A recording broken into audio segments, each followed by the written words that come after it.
Season 14 starts in a couple of days, and because of it, I want to share with you a few tips that will make you better prepare for it. Alright, so first of all, as you can see, there's a lot of new stuff. Just new stuff everywhere, in the river, in the jungle, in the bot lane, in the mid lane, the top lane, in here. Okay, and because of this, in items as well, I forgot to mention, new items and stuff. Don't start playing SoloQ right away, okay? Please don't. I will do it because I'm crazy. But you should wait for people like me to make mistakes first. Let us learn the game a little bit. Let us test things out for you. And then you should jump into SoloQ when we know what the strategies, how the games are gonna go, and what to build, right? So let us test first. And you can play normal games. Great. If you don't like normal games, go play FlexQ. Perfect time to FlexQ with your friends. Learn the game together. It's gonna be fun, right? Okay. Second of all, let's talk a bit about map changes, right? As you can see, Drake spawns at 5 minutes as usual, and these bad boys spawn at 5 minutes as usual. So right now, junglers are going to, I don't know, let's say your jungler is here doing Drake, uncontested. Well, now you know where enemy jungler is. Enemy jungler is here, right? Something like that is probably gonna happen. We don't know yet. It's too early to tell, right? Another aspect about the new map, top lane. Look at top lane. Like, how are you going to ever, like, if you ward here, like, how are you gonna get ganked? You're just playing in your lane. No problem. You see the jungler from miles away. There's no way. Like, just escape. Top lane will be very hard to gank. Mid lane, something very similar. Like, how do you get ganked here? Somebody goes from around here, I guess, sure, but it's like, you place a ward down here, okay? Boom. Okay, now how do you get ganked from below? No, you can't. And if you have ward below here, and you hug this bottom side, right? You play mid lane like this. Like, even if the enemies come, like, here instantly, right? Through here, like, they can't flank you. Or if you do the same in the other side.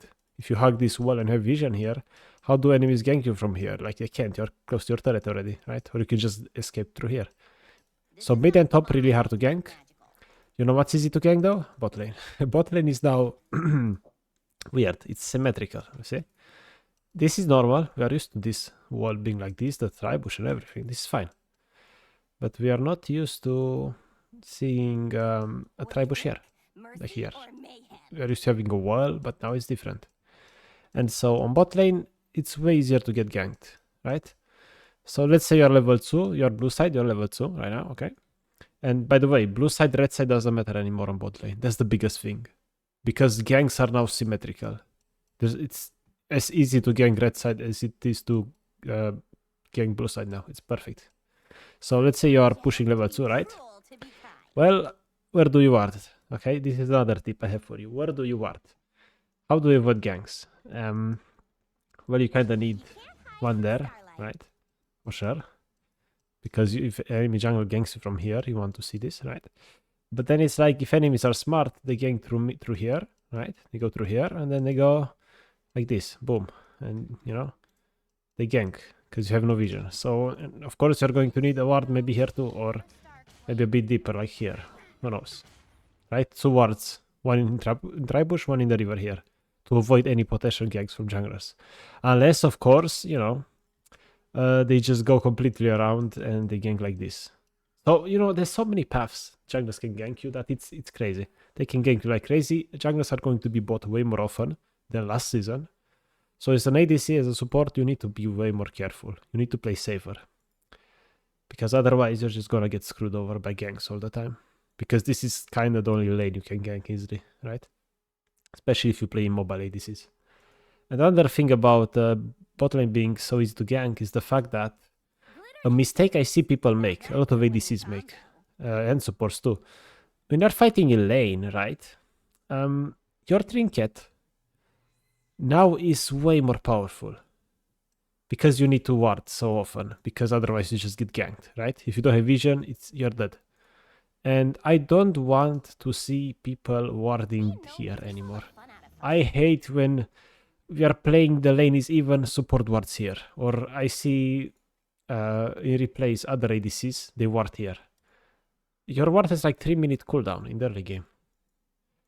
Like, if you ward here, like, you're just gonna be vulnerable, because remember, in the early game, as an ADC, it's also your job to ward. You and your support split the responsibility to ward.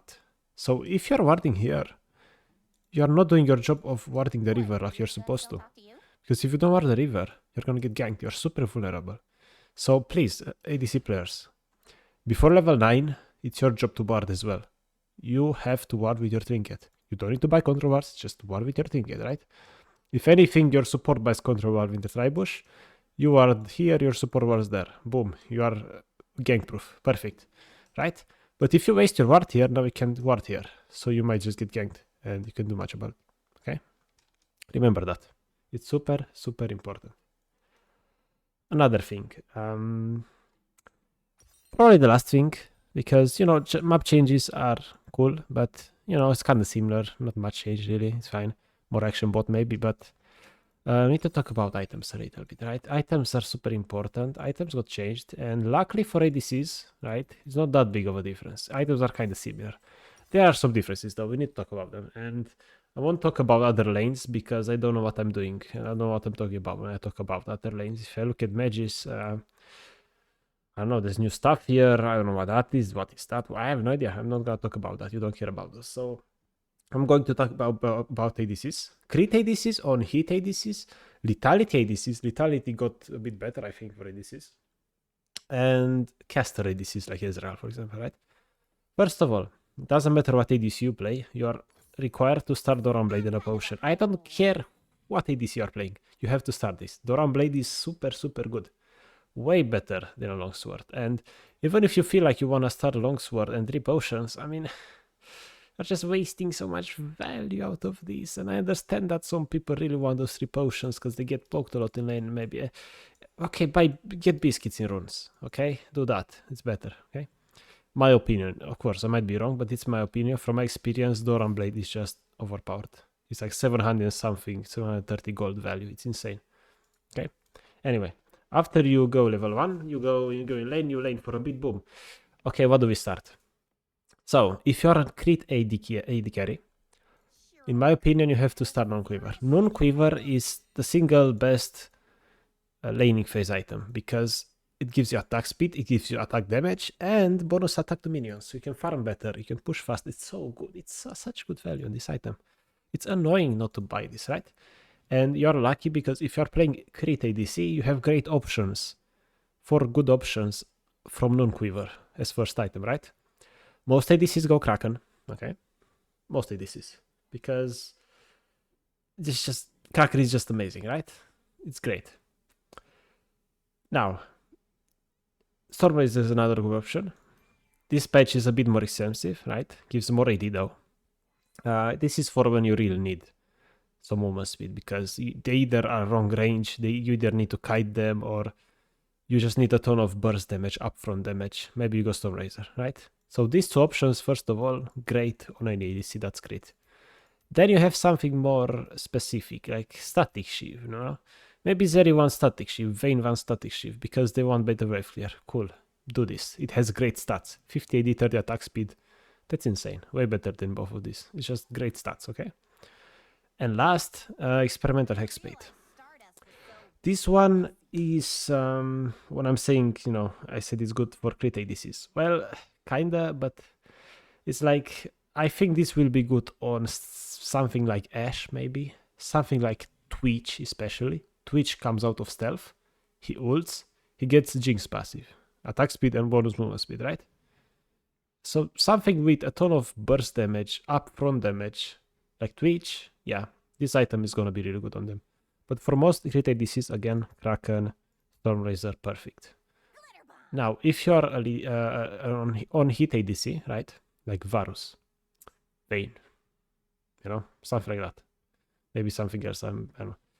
If you're on hit, you wanna start Bork most of the time, because it's just super good value, a ton of upfront damage. It's great, it gives you lifesteal in lane. And yes, you don't have non-quiver, but it is what it is. You gotta make sacrifices, right? Bork is just that good.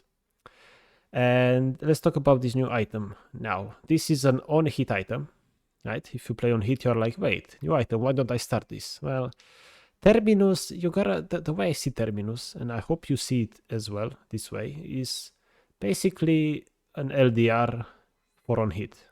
That's basically it, right? That's kind of it. Because right now, season 13, you in on hit items, you are going LDR. Let's be honest. You need armor per in on hit or on an on hit champion. You're buying LDR. Now you buy Terminus, and now you don't buy it first. You buy it third or like fourth, just like LDR, right? You go Bork, you go Rageblade, and then you go not LDR anymore. You see? You just go Terminus, and then you buy Wit's End or whatever else you want. I don't know. It's up to you. And again, because they removed mythic items, it's so good to buy whatever you want now. You are not restrained by anything. And I'm just saying buy non-quiver item first, because this is the most value for you in the early game. And they are not that expensive, 3000 gold, right? 3100, 3.2k, it's fine. For the first item is fine. Compared to, I don't know, starting Infinity, man, this is too expensive. It gives you no attack speed, okay? But now you don't have to care about this. You just buy whatever in whatever order you want, right? You don't care about mythics anymore. This is perfect, okay? Perfect. So now, if you're playing crit ADCs, after buying this first non-quiver item, I recommend going anything you want based on the game. The game looks kinda normal. You want some AoE, go Runan. The enemies have a bit of range, you go Rapid Fire. Enemies can chase you around, they have Olaf, 3, they need to escape, you need to run faster, you buy Phantom. You just want a big burst damage, big damage, crits, okay, you go Infinity Edge, right? You're playing Zaya. I want Navori, for sure, second item, right? Perfect. You just want to survive more, Bloodthirster or this bad boy, Shilbo. You are dealing with Ramus and Cassante and like a Leona in the enemy team. Okay, maybe I'm buying an LDR. Right? You just buy whatever you want in what order makes sense for you. In my opinion, you start Kraken, Stormrazor, something like that for most ADCs, crit ADCs. And you probably go for a Zeal item. Phantom is not a Zeal item, but I'm gonna keep calling it a Zeal item because it makes sense. And then I'm just gonna go Infinity, LDR, Bloodthirster, GA, something from here, you know. That's just what I'm gonna do now on ADCs. It's basically it. And for on hit ADCs, again, you start Bork, and then probably Rageblade, then if you need Terminus, then on Wit's End, whatever you want, right? That's on hit. Let's talk a little bit about Lethality ADCs and Caster ADCs. I don't have much experience with them, especially Lethality ADCs. Let's talk a bit about like Misfortune and Draven, right? Misfortune Lethality is great because of the ult, big damage, big Q damage, great. I'm not sure what the build path is going to be. There's new items like this one, which is weird, right? This might be good, but you know, you can never go wrong with Yomus first on Misfortune, for example, right? Into Collector or something. So on like Lethality ADCs won't change much. They just have a bit, you know, a bit nicer option. It's a bit nicer to play them basically, but not much changes. And I don't have experience with them. I will not talk to them, like I will not talk about them that much because I'm just gonna make mistakes, right? And it's kind of similar to caster ADCs in a way, because I don't play Ezreal, for example, right? But now that the new champion, the dragon, whatever his name was, Molder, I think, it gets introduced, I think he's going to use Essence River like a champion. So I will need to start learning caster items a bit more, but it's not that complicated. Like you have an Essence River, right? You have a Mana Immune, a Serilda, a Hydra. It's not that complicated, and you buy them in whatever order you need, basically, just like crit. You know, it's not that complicated. And one thing I didn't mention is Trinity Force, right? What happened to Trinity Force? Well, it's no longer mythic. It no longer grants stacking attack damage like it used to, right? I think that's what it did. And so it's no longer that good on ADCs. This is more for fighters now, not that great on ADCs. If you play Ezreal, you know, you go Essence. You play Draven, you know, you either go Essence or you go Lethality. And if you played Ashe with Triforce, like I did, well, you're back to building a Kraken into not Triforce, into more on hit items like a Rageblade, right? Or I also tried this a few days ago. On Ashe you can go Bork, Rageblade.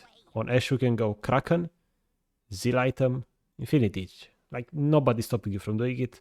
You have many options, and champions like Kai'Sa, Ashe, Draven, Ezreal, I guess, and stuff like that. They're just Varus. They have so many options. It's so much fun to play them because they have so many build options based on the game, right?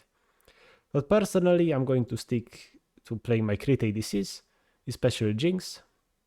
Most of my games I will go Kraken, Runan, Infinity Edge, or LDR. If I buy one, I buy the other fourth. Then I just buy Bloodthirster or Guardian Angel. That's it. That's how I play the game. It's simple, I'm super consistent, and it works, right? It's nice to have options. I love that Riot gives us options. Those options are more for on-hit ADCs, and on-hit ADCs will become super strong, I think. But still, crit ADCs are still going to do well, okay? That's kind of what I want to talk about today. And yeah, let me play first. Don't rush SoloQ. SoloQ is going to be there for a long time, right? Play normals, play flex. Don't screw your climb at the start. It's not going to do you anything good, okay? Just let me bite the bullet first, and then you can learn from me, okay? Take care, guys. See you in next season.